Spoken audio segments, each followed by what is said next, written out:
Hello, everyone, and welcome back to the Just Interesting podcast, episode 134. And the subject of this week is grossest medieval foods that medieval people actually ate. Yeah, Robin, what did you have for dinner tonight? Oh, good question. I had a homemade smoked tofu and bean chili. Oh, damn, that sounds good. That sounds good. Thanks, but maybe in a few hundred years, do you ever worry that people in a few hundred years will look back at that and think, oh my God, how, what? All the time. Why would they eat that? That's disgusting. It's my number one concern on a daily basis. People are going to look back at pretty much everything I do and just think, what a weird thing to do. And to me, it's perfectly normal. Well, what did you have for dinner? And was it weird? No, I had a beige classic, an absolute beige dinner.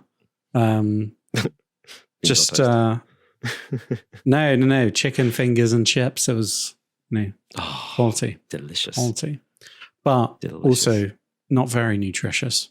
But today we're gonna see if we can beat that and discuss some of the weirder foods that they would eat in medieval, from all over the world, I guess. So come with us. Let's tantalize your taste buds, and we'll jump into it in a little bit. But first, Robin, did you want a riddle? Oh, I love a riddle. Please. I know already that you're gonna love this one. This is a great one that is going to be right up your street. That's code for I'm going to hate it. That's what that is. What? No, I don't know what you mean. I don't trust you. Okay. I don't even. This might be quite easy actually. I don't know. Here you go. Mm-hmm. Riddle me this. If I'm holding a bee, what do I have in my eye? What? If I'm holding a bee, what do I have in my eye? Think about that for a second, and I'll let you know what the answer is at the end of the podcast. But if you do know the answer and you're watching us on YouTube, then let us know in the comments down below. And whilst we're on the subject of YouTube, I just wanted to give a massive thank you to everyone who's supporting us on Patreon. Robin, you don't look impressed right now. You look super confused. Really, thrown by that riddle. That's a weird one. Well, whilst you think about that, I want to thank everyone that's supporting us over on Patreon or as a YouTube member on our YouTube channel. So I'd like to, in particular, thank Captain Wonky, James, Rashad Najar, Caleb Wilkerson, Kurt Jones, John Baker, Janie, Henny Ruffle, The Super Show Podcast, Nicholas Dill, Emmett Tapia. That's right. I'm committing to it. I'm going to say Tapia instead of Tapia. Ahmad Peaswad, Josh Chomatek, A Filthy Casual, and the one and only Simon Workman. Thank you, all of you, so much. You are the lifeblood of this channel, and you keep us going. So thank you. And thank you. Always goes without saying, if you did want to support us on Patreon, then feel free. No pressure, but you do get over 100 episodes of bonus episodes if you can't get enough of us, as well as some behind the scenes exclusive features of what we've got coming up. Robin, before we jump into the main topic, did you have any favorite comments that you wanted to talk about from the last week? I feel like I've done all of the talking so far. So what have you got for us? Oh, no, don't worry about it. I've been having a great time listening to your lovely voice. It's a pleasure, as always. I do have a couple of comments from the last couple of episodes, actually. So there's a comment by Corey Gurman, 6638, on films that predicted the future. Oh, yeah. Which had a glorious thumbnail of the Super Mario Brothers. It's a fantastic, Twin Towers on it. Fantastic film. Amazing. And predicted the future, so yeah. I mean, a historically significant film. The Shawshank Redemption can't say that, so yeah. It's true, actually. Yeah. Suddenly, Alex, Shawshank Redemption's taken down a few notches on my all-time greatest films list. Predicted nothing. Didn't even predict accurately what Morgan Freeman would look like when he was 60-odd years old. Oh, yeah. Few grey hairs, that's all he had in the film. Gosh.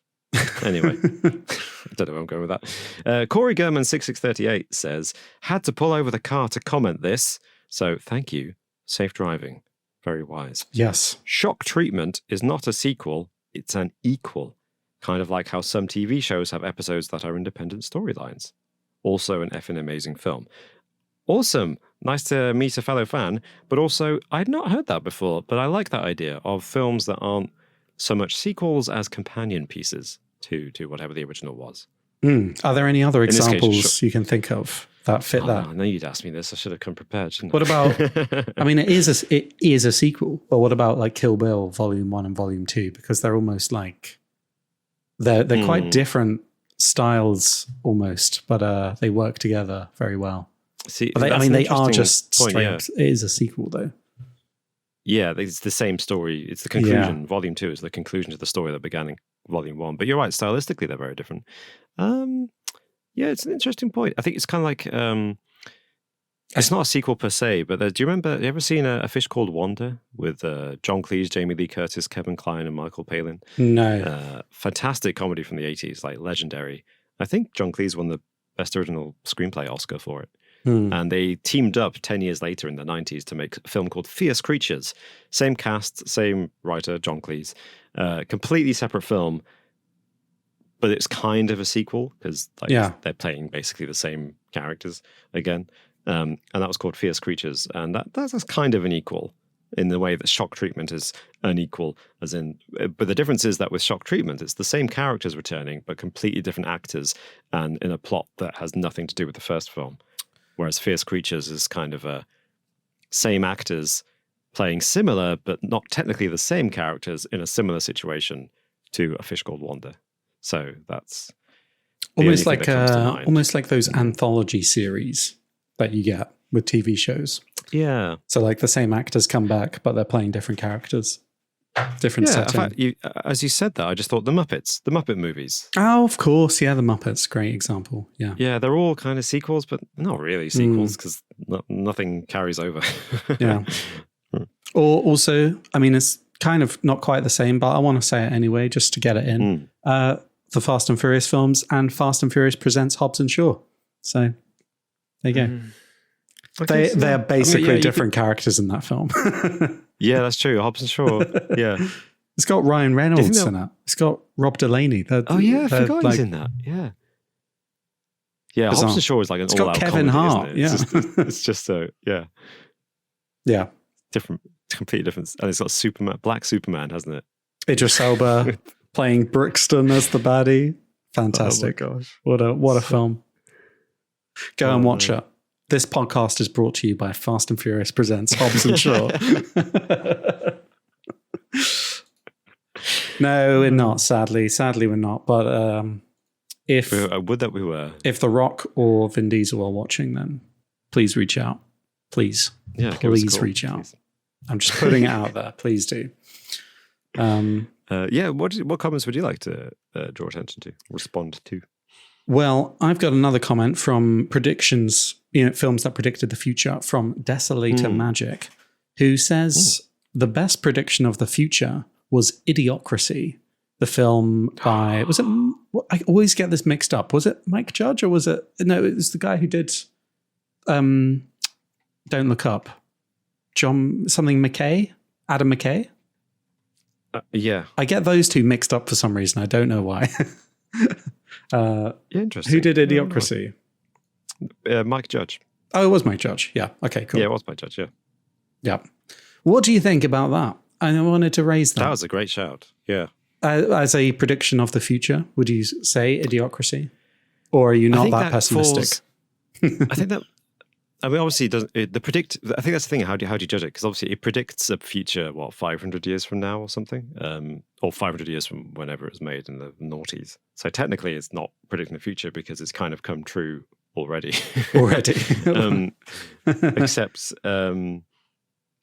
Except that falls. We were discussing what the fine line between actually predicting the future and just being a clever observer of what's going on right now. And I feel like Idiocracy was just clever observation of society and how terrible it is in general, right? Before I saw that, I'd always thought in my head that Idiocracy was kind of like I thought it was based on a book, and I thought it was like a classic book. I thought it was like a 1984 Fahrenheit 451 Brave New World Idiocracy. I thought it was in that same category as that. I didn't realize that was just a Mike Judge film, because I always see it in discussions like in that same kind of arena with those other all those other things. Yeah. And in many ways, Idiocracy is kind of more optimistic than like in Idiocracy, the president, Camacho, Terry Crews's character, he's smart enough to realize that they're all idiots and they need to find the smartest person in the room. That's more than you could say for the politicians these days. That is absolutely more. There you go. That's my hot take vein, of the podcast. Well, one thing I learned the other week, which would have been, I guess, this week we learned possibly, was the RoboCop 2. Everyone loves that film. Yeah, sure. The writers from RoboCop 1 did not come back for RoboCop 2, but they did write a script that the studio rejected. And in that script, they had a reality TV show host get elected president. Oh, okay. Yeah. Yeah. And it was so famous in the industry that in 2016, when a certain person became president, the studios came back to the writers and said, you know that script you wrote for RoboCop 2 back in 1990 that we rejected? Can we have a look at that again? Would you like to make a RoboCop sequel now? As it happens, nothing's happened with that because of all complicated copyright reasons. But yeah, that's a similar thing where I think just being smart and cynical about politics, I think, can lead you to making accurate predictions. But also, was that a prediction? Because Ronald Reagan was an actor. Yeah, it's not exactly. Yeah. Good point. Yeah, I think that's a cynical response to if Ronald Reagan can become president, then who else could become president? Yeah. I would like to just respond to one comment on last week's podcast, which was about strange cases that might prove reincarnation. Oh, and I love this comment because it just made me laugh. From Beck RR, who says about these children who are claiming to be the reincarnated people from the past. And Beck says, yeah, but do these kid reincarnees, great word, by the way, do they ever remember if they paid tax or anything else about adult life? I thought, that's such a great question. They remember all these things about ancient buildings, what that they saw in dreams and getting murdered, but they don't seem to remember the mundane stuff. Like, well, if you were an adult in a past life, maybe you could make dinner tonight, kid. Maybe you could fix the car. No, apparently not. But maybe there's a kind of I kind of believe that though, don't they? They say like when you're on your deathbed, you never wish that you worked more, do you? So that's true. Yeah. So like, yeah, maybe you wouldn't remember that stuff, would you? That's not the kind of stuff you take with you to the next life. Yeah. The bit where you mindlessly scrolled through TikTok for 12 hours. What? I didn't. What? Don't know what you're talking about. Oh, don't make me think about that. No, Alex, no. Yeah. Cool. Well, thank you for those comments, and do keep them coming in. We genuinely love reading them. What's a good comment what's a good thing we can ask the audience, Robin? Yeah. Which technology in movies or TV or books that doesn't exist do you wish could exist? Oh, that's a great question. Actually, with that in mind, can I just read one more comment because it's so relevant to that? Yeah. And this is from NanoGlitch 6393. Oh no, sorry, 6693. He says, I'm extremely disappointed that our hoverboards are nothing like the ones in Back to the Future. I blame Marty McFly for messing up the timelines that resulted in this travesty. And I think that would be my answer. Yeah. Where are the hoverboards? Yeah. And I know, yes, Clever Clogs, there are a few people that have made hoverboards, but not really, are they? They're like, not real. Yeah. They're like not even a centimeter off the ground, 1 millimeter off the ground. It doesn't count, does it? That's not what people want. Where are the Back to the Future hoverboards? But yeah, no, that's a great question. So answer that in the comments down below. Or if you fancy leaving us a review on Apple Podcasts or whatever podcast platform you're listening to that lets you, then feel free. And we love reading those as well. And hopefully we'll get to read some of those out in the upcoming weeks. So, Robin, would you like to discuss gross medieval cuisines? Oh, yes, please.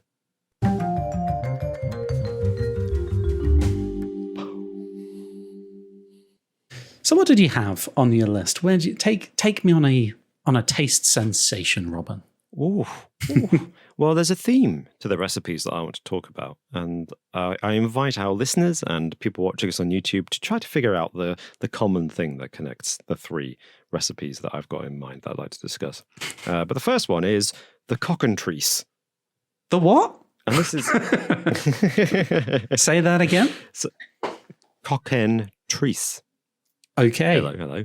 Not what you think it is. Some people may have heard of this mythical beast, the cockatrice. I think actually it's in Harry Potter, isn't it? And this is a recipe that is definitely kind of wish fulfillment, I guess, by some very wealthy and powerful person who tells their chef, because of course, well, they've got to have a chef in the first place, make me a cockatrice so I can eat it. So a cockatrice is a dish that is a suckling pig's upper body, or lower body, actually. Half of a suckling pig, and a suckling pig is either half, doesn't matter. Doesn't really matter for this. It's a pig that's slaughtered within 2 to 6 weeks old, and it's only fed on the milk of its mother. And it's that suckling pig, half of their body sewn onto half of a chicken or turkey. Yes, if it's a chicken, it's specifically a castrated cockerel or rooster. Has to be a male chicken. Get those hens out of her. And neutered, yeah. Right. I don't know why, but it has to be, apparently. And you baste it in a mixture of egg yolk and saffron, which is, saffron's not a flavor that I like. So I don't know why they were so popular, but it was. And then you roast it or spit roast it and cover it with gold foil. And some recipes mention having gold on the inside as well. Okay. This sounds like something that who's Salt Bay's restaurants? Salt Bay's restaurants would do. Did they sell this for like 50,000 gold coins? Yeah, for like an overcooked chicken, undercooked pork. Yeah. So there's this may apparently this is very reminiscent of modern cooking in the way there's a dish called turducken, I think, in Canada, which is where you've got, was it a pigeon or a duck inside a chicken inside a turkey or something. Yeah. Which is just sick. But the cockentrice it's weird because it's just bizarre, like sewing 2 halves of some very specific animals together to make a dish and just eating the whole thing with gold. It's almost like reminiscent of, have you seen there's a museum in London that has it, and it's like a curiosity, and they sew together like a monkey onto a fish and just have its skeleton, and it was meant to be like a real life merman, I think it's in the Horniman Museum in London. And Horniman. Yeah, okay. Yeah, there we go. But it's almost reminiscent of that. They just sew animals together to make, I don't know, something that looks fancy, but in reality, it doesn't look fancy. It looks like half a chicken sewed onto the back half of a pig. Yeah. It's not the Mona Lisa, mate. It's, what are you doing? No. It's quite obvious. The joining line is quite obvious. You've got white meat meeting red meat. It's just not. Yeah. It doesn't match. Yeah. Interesting. Well, would you give it a try? What have you got? Yeah. I mean, I have to admit, of the dishes that I'm bringing to this episode, this is the one that I would probably. Yeah, I mean, in fairness, I'm going to be honest with you, Robin. Nothing about it seems that offensive unless you're a vegetarian. Of course, yes. Yeah. Which I am. I know you said you're not a fan of saffron, but I mean, hey, there's nothing gross about saffron. It's fine. It's, whatever. I'm just mad about saffron. Saffron's mad about me. Okay, well, we're not going to have paella on the list, so that can't be the reason it's there. I think the grotesqueness of just sewing 2 things together. I think that's it. It's just this is kind of sadistic. I think it just takes it a little bit too far for me. Fair enough. But, what recipes would you like to talk about? Well, I mean, it's more of just an ingredient in this. I don't know what they would serve this with as a medieval Hmm. in a medieval meal. But one animal that they would eat that I just cannot imagine eating is a lamprey. Have you ever seen lamprey? They're kind of like eels. They've got that. Yeah, but they're like teeth. Rows and rows of teeth. It looks kind of like the massive worm thing that Andy Serkis gets eaten by in Peter Jackson's King Kong film. Yeah. So 2003, yeah. 2006, 2005. 2005 yeah. King Kong film. That's basically a lamprey, is a smaller version of that. Or it looks like the kind of thing that a B-movie 80s horror film would invent. Yeah. It's like, a chest burster type thing. Yeah. It's a deadly dildo. That's what it looks like. you wouldn't want to. Exactly. Or reverse dildo, I suppose. It has like a suction cup like face. It's almost like a leech. And it sucks blood of other larger fish. So of course, you look at that thing and you think, delicious. That grey thing that's like a tube full of teeth, I'll eat that. But I mean, back in the Middle Ages, lamprey was considered a delicacy and because no one wanted to eat it. So. And was most often eaten on meatless days. They're back in, medieval times. I see. They're meatless Mondays. Right. They were like, oh, okay, lamprey doesn't count though, does it? Let's chew on some that weird thing. Chomp on some lamprey. And apparently it's said that King Henry I of England ate lamprey so often that his death was, in fact, the result of him overindulging in this quite hideous fish. And I was kind of like hesitant to bring this one up because it is also, enjoyed in certain cuisines around the world today. And I mean, I guess it's kind of not too dissimilar to like eel, and people eat eel. We, over here in this country, we still eat jellied eel, which is another example of like gross cuisine that they had in medieval times. But yeah, I mean, in Portugal, I think they have Portuguese lamprey rice. In Japan, they consume this as well. So it's still consumed in different parts of the world. But I mean, just look at it. Just look at it. Just horrendous. I'm assuming that you don't eat the teeth, though. Because, oh my God, it looks like a horror film thing.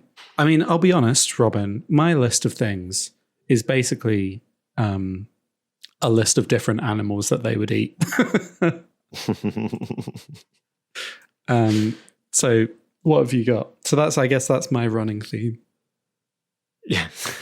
Just weird animals that you wouldn't eat today, but apparently they did. They did back then, yeah.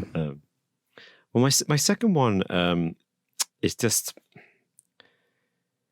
I'll just launch into it. How would you feel about filling your mouth with a sheep's penis? I wouldn't feel really great about it, to be honest, Robin. I think I can be honest about that. I don't like the sound of that. No, I mean, that's the kind of thing they do on a Bush Tucker trial on I'm a Celebrity.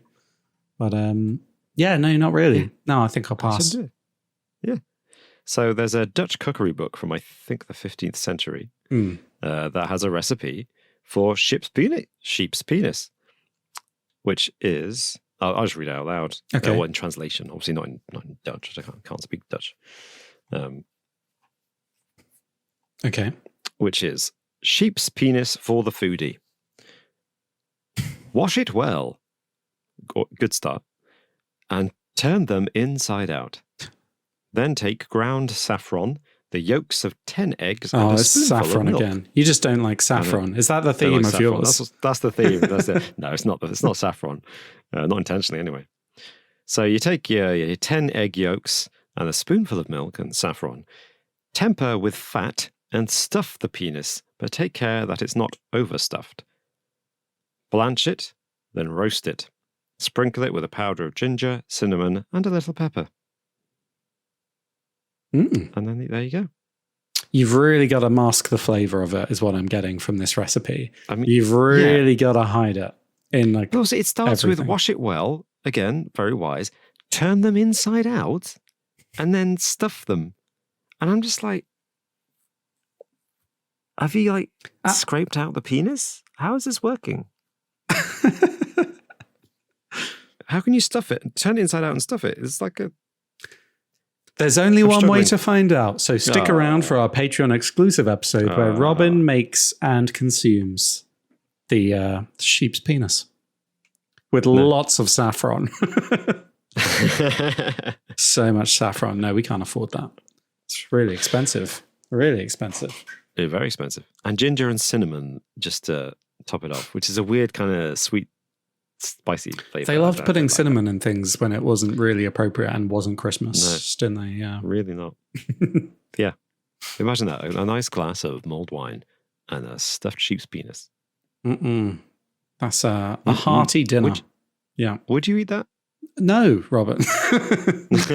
Not especially, no. No, I can't say I would. I'd rather have the lamprey. I'll take the scary mouthful of teeth over that.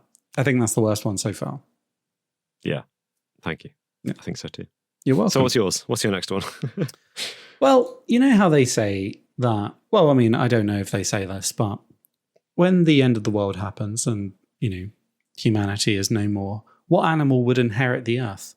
Some people think that it would be the house cat because they're fantastic hunters. They're pests, basically.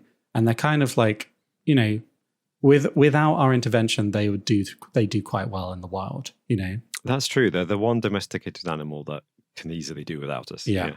So I say we turn the tables, and in a Mad Max scenario, we go back to what medieval people knew, and that was how to roast a cat. What? Yeah, so would you like to hear this medieval recipe of how you roast a cat? Yes. I think so. So here you go. Roast cat as you wish to eat it. You will take a cat that is fat and decapitate it. And after it is dead, cut off the head and throw it away because it's not for eating. It's not for eating. For they say... we got some standards. Yeah. Don't eat the head. Well, don't leave the head alone. Well, they say that eating the brains cause him who eats them to lose his senses and judgment. They did a study of this as well. And I think there is actually some truth to that. Like, I don't... eating cat brains? Not cat brains, but brains in general. There's something in brains that... I know like sheep's brain and stuff is a delicacy in some parts of the world. But apparently it can have like... There's something that can be transmitted through that kind of is like a brain-eating bacteria or something. I'm not making that up, and I didn't get it from like Facebook or something. I remember learning about it in school. Okay, yeah. But yeah, wow. Someone fact check that in the comments because I've just put that out there. I didn't look this up beforehand. But it's interesting that they said that in this recipe. The next part, then flay it very cleanly and open it and clean it well. There it is again. Clean it well. And then wrap it in a cloth of clean linen and bury it beneath the ground where it must be for a day and a night. And then, you gotta let it wait for a day and a night. Stick it in the fridge for a day. That's when it's best. Lets the meat tenderize and open up. I guess. I don't that's know. The equivalent. Burying it under the ground is like putting it in the fridge, I guess, to them. Yeah. It's got to get a few worms in there. It's got to get a few worms in there. Oh, no. A little bit of dust gives it that satisfying earthy flavor. Let it decompose just a little bit. Oh, disgusting. Then take it out and roast it on a spit. Roast it over the fire. And when beginning to roast it, grease it with good garlic and oil, which, okay, that's the best thing in this recipe oil, so far. Yeah, that's my favorite. That's how all my cooking starts, with garlic and oil. Yeah, so... I don't know why I like this, but when you finish greasing it, whip it with a green twig. I don't know what that accomplishes. Where did that come from? And this must be done before it is well roasted. Greasing it and whipping it. Whip it with a green twig. This is weird. When it's roasted, cut it as if it were a rabbit and put it on a big plate. Sorry. I know what they mean. What they mean is the way you slice rabbit. Yeah, like, but it sounds so kind of vicious. Just like cut it as if it were a rabbit. Yeah. Yeah. Do what you do to it as if it was a rabbit. Yeah. But no, I get one what of your French girls. I get what they mean. I get what they mean. Like you cut it in the same way. Yeah. Because I guess, Phrasing. anyone who's cooking this has also done a rabbit. Yeah. I guess. I mean, what happens next? Well, then you put it on a big plate, take garlic and oil blended with good broth in such a manner that it is well thinned, and cast it like a nice gravy, I guess, almost. A nice meaty, oily, garlicky jus, and cast it over the cat. And you may eat of it because it is very good food. You can tell that this was translated, this recipe. And you may eat of it because it is very good food. So that is how you roast a cat, Robin. Would you give it a go? I mean, no, I don't want to eat cats. I really don't. So you go back in time, and someone's lovingly prepared this for you. You're hungry as well. You haven't had anything since you time traveled back, because obviously no one understands a word of what you're saying. Someone puts this down in front of you. It's a delicacy, and you're just not gonna even try it. Okay, I will say this because it's roasted meat. Yeah. And it even has some instructions for presentation there from the sound of it. It sounds like it would look fantastic and smell really good. Garlic, oil, roast meat, perfect. However, want to explain to me that it started by skinning a cat and burying it in the ground for a day and a half and then whipping it. I think, no. The whipping it is where you draw the line. No, I draw the line at the whole burying it in the ground for a day and a half. Not the fact, then whipping it. Not the fact that it's a cat. I think that says, it also says that. a Also lot. the cat. Yeah, I don't really want to eat a cat. I like the fact that it's because my first question when you said, "Do you want to hear the recipe for a roast cat?" I immediately was going to say cats don't have much meat on them, and I like the fact that it began with "take a fat cat." Has to be a fat cat. Yeah, has to be. If it's not fat, then there's no point. Yeah, no point, mate. So I guess, do you think they bred cats particularly for this? Fat cats? Do you think they? Can you breed fat cats? I didn't mean breed. I meant as in fed. Did you think they like farmed them? Yeah, that's the word. Farmed. Do you think they did? I wouldn't think that they did. I don't know. I could be wrong, but I can't imagine they're a great animal to farm. They're great to have on a farm because they clear out the pests. Yeah, that's true. Maybe this was more of a, in the harsh winters when there wasn't much food around, they'd resort to this. This wasn't their first choice, I'd guess. I think you're right. I think that makes sense.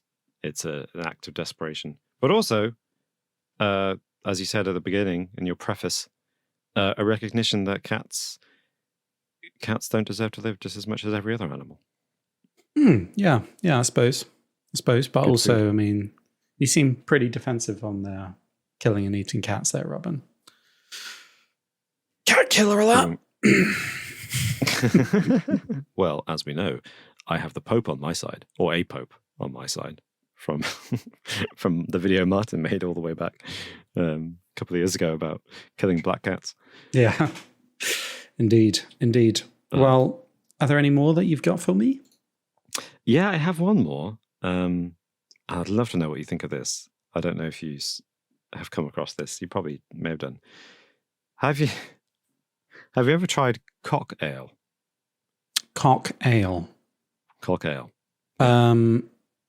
Yeah, no, that's my favorite drink. What do you think I'm drinking right now, Robin? No, I haven't. Please tell me more. Well, apparently this is a popular. Is it piss? British. It's not. It's not. But actually, it does sound like a euphemism for that, doesn't it? Cock ale seems to go back to the mid 17th century. In England, it's an English dish, classic, as everyone knows. Everyone loves this. And there's a couple of recipes here, actually. So we'll compare the two, if you don't mind. Digby's Guide from 1669 says, take 8 gallons of ale, take a cock, a chicken, but a male one, and boil him well. Then take 4 pounds of raisins, well stoned, as in Yeah. D-stone. Well stone. Keep all the stones in there. I want. Get your stoniest raisins. 2 or 3 nutmegs, 3 or 4 flakes of mace, half a pound of dates. Beat these all in a mortar and put to them 2 quarts of the best sack. And sack isn't a sack, it's a special type of fortified white wine from Spain or the Canary Islands. They're very specific. Yeah, that is specific. I wonder how many people would have access to that in their larder. Yeah. And the recipe says, when the ale hath done working, put these in and stop it closed 6 or 7 days, and then bottle it. And a month after, you may drink it. Sounds delicious. It does, doesn't it? It sounds great. Here's another recipe. Take 10 gallons of ale and a large cock, the older the better. Well, Parboil the cock, flay him, and stamp him in a stone mortar till his bones are broken. You must craw and gut him when you flay him. right, okay. Then that's put good. the cock into 2 quarts of sack, this fortified white wine from Spain, and put it to 3 pounds of raisins, blades of mace, a few cloves. Put all these into a canvas bag, and a little before you find the ale has done working, put the ale and bag together into a vessel. In a week or 9 days' time, bottle it up and drink it. So I guess, like, is the sack the kind of... I'm wondering is this like them... So they're using the raisins, I guess, to... I don't know, is there some fermentation going on here, or is it just like a long... The raisins are just to make it sweeter, or is that the sugar for this ferment? What's fermenting here? They don't have yeast in it. So I'm trying to think, like, is it... I don't get it. Why do this? I like exactly. This is why it's my weirdest recipe. To me, it's just... It's not even food. Why? It's just a drink. It's just, yeah, I don't even think they're eating the chicken or anything. They're just, what they're Well, doing... they ground it up. Yeah, that they're taking an entire chicken and smushing it up, breaking its bones, parboiling it, and it has to be a male chicken, don't know why, and then putting it in gallons of ale for nearly 2 weeks, and then with some flavoring, like you say, raisins, mace, cloves, a bit of some dates, grounding them all up. To mask the taste of the now rotting chicken in your your ale. Exactly. You're just letting it. Imagine, everyone knows.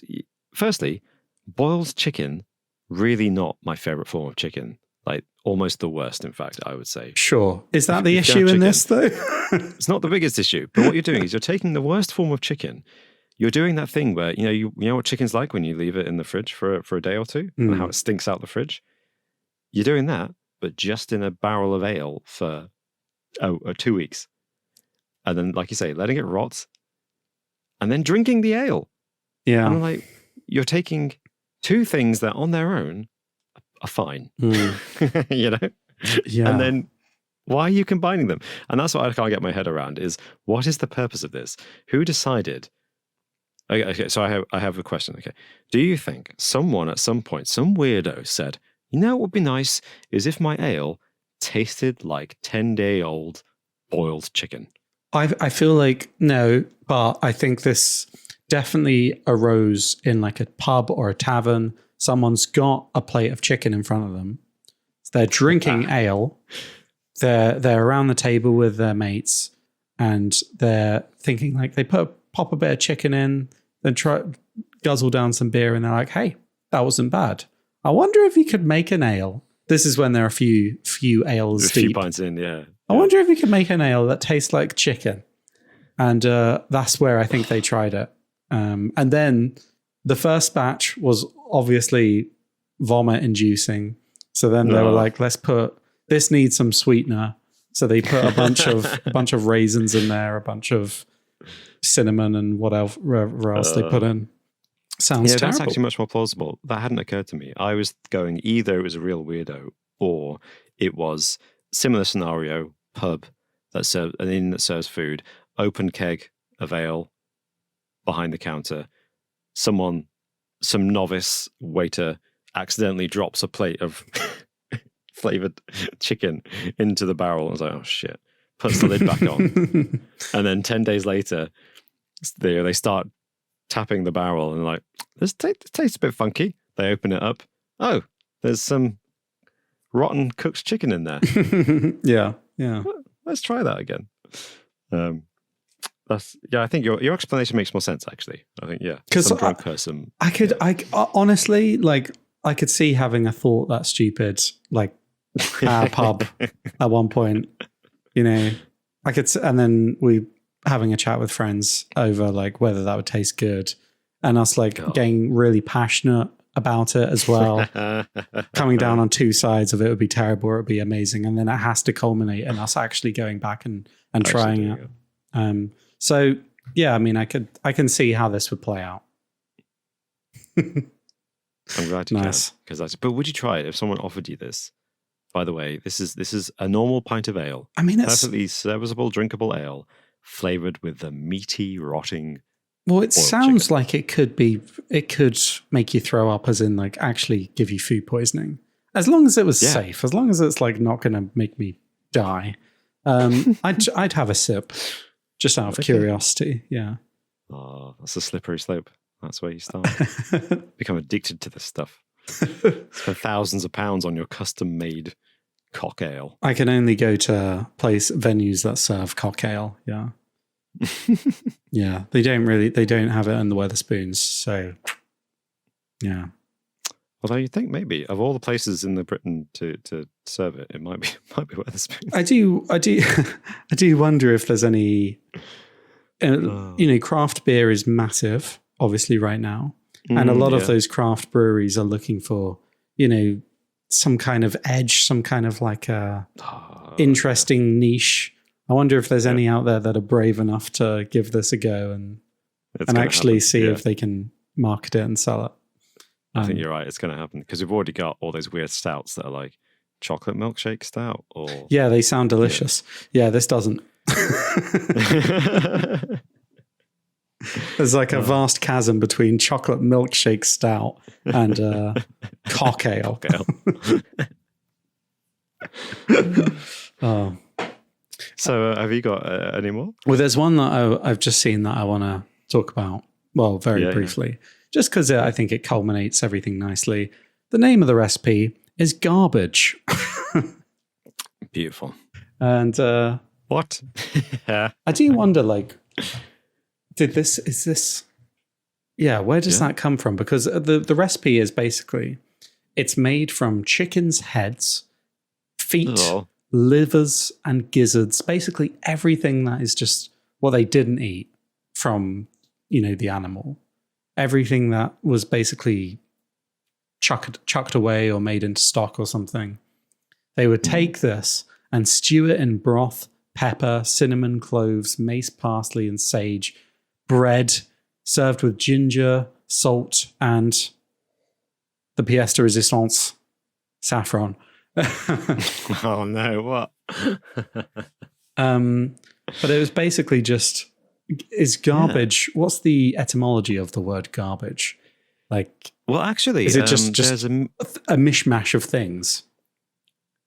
Or throwaways things? Weirdly, I think garbage, there's a Middle English word, which is garbage or garbelage, which refers to the act of taking the inedible bits out of a chicken.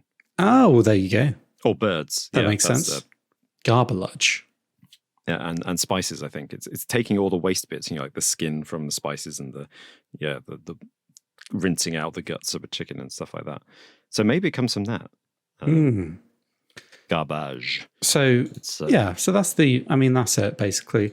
Take all the inedible bits that no one wants from a chicken and stew it with every spice under the sun and bread.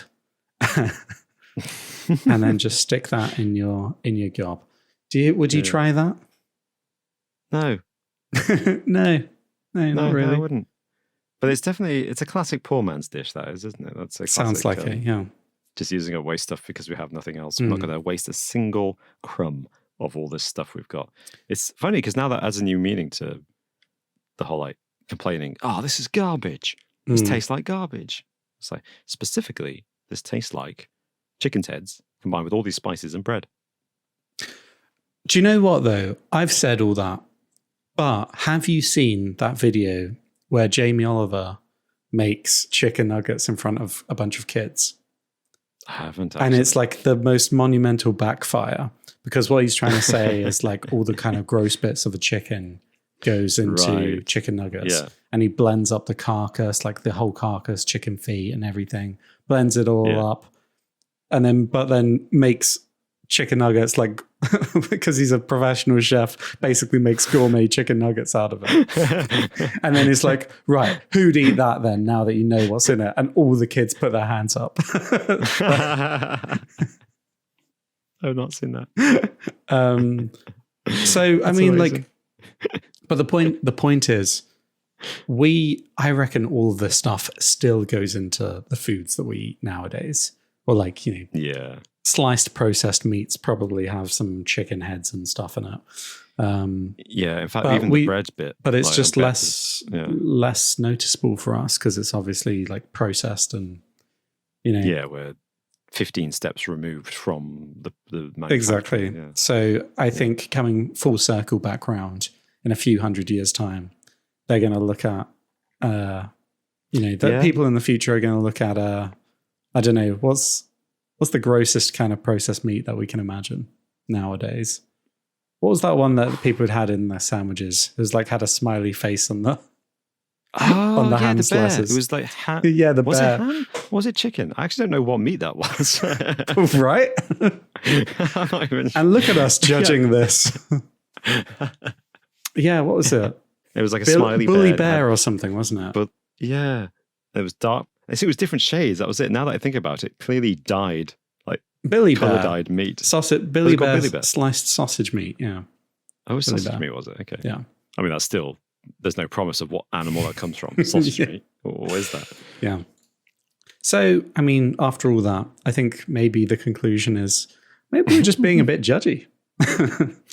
Quite possibly, yes. I mean, some of those recipes I could see making a comeback. I think the cat thing might even be a recipe that we could sell to certain parts of the world who have slightly less of an attachment to cats as pets.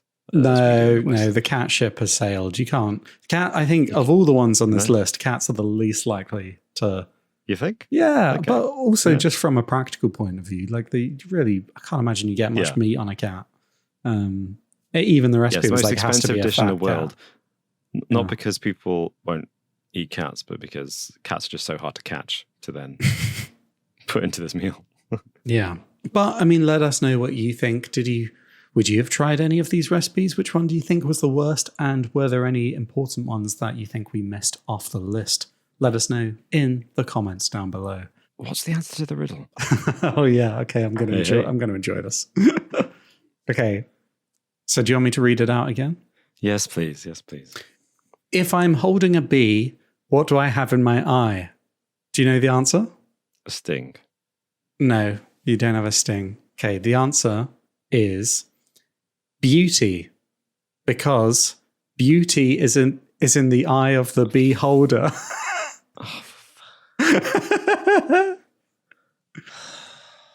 If I'm holding a bee, what do I have in my eye? Beauty, because beauty is in the eye of the beholder. No. It's good. It's a good one. It's like wordplay. I mean, it's good. Yeah, I'm enjoying it because it's so stupid, but it's not. That's not a riddle. That's not a riddle. Yeah, it is. That's a dad joke. That's a terrible dad joke. That's not a riddle.